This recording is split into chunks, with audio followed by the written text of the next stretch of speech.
Assalomu alaykum. Yaxshimisizlar? Yaxshi dam oldinglarmi? Mana yana ertalabdan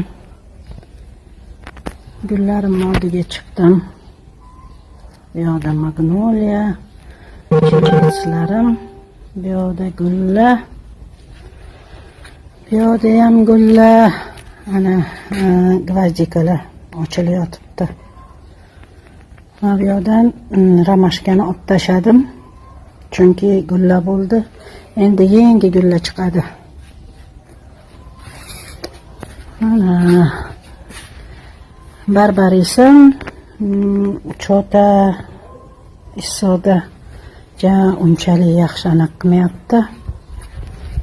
O'smayapti. Keyin bu yoqda mana gullarim.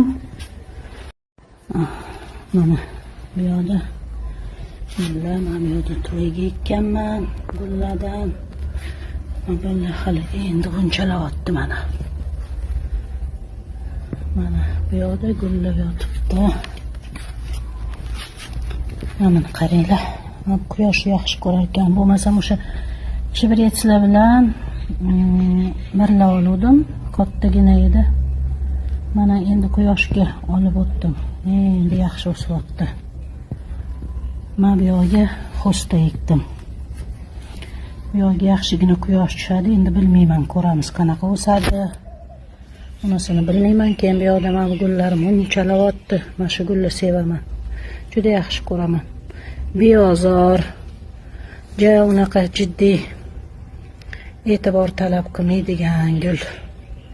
Shundoq sindirib olib yerga tiqib qo'ysangiz bo'ldi, o'sib ketaveradi. Bu yoqda sosnalarimizni mana shtamp ko'rinishda tegidek va anaqa shoxalarini olib tashladik. Chiroyli o'sishi uchun. Bu yoqda gullarim, mana bu yoqda gortenziya, metelchata gortenziya. Uni Zahriddin Flowers'dan Ismoilbeydan olgandim borib. Hali chota unchalari ko'rinmaydi. Bu yoqda yana bitta sasna. Bu yoqda mana gortenziyam kattaroq, lekin bu ko'rinadimi xosligi yo'qmi ko'rsataman. Unchalari ko'rinib qoldi, ancha menimcha ko'rsata olmayapman. Unchalashni boshlabdi.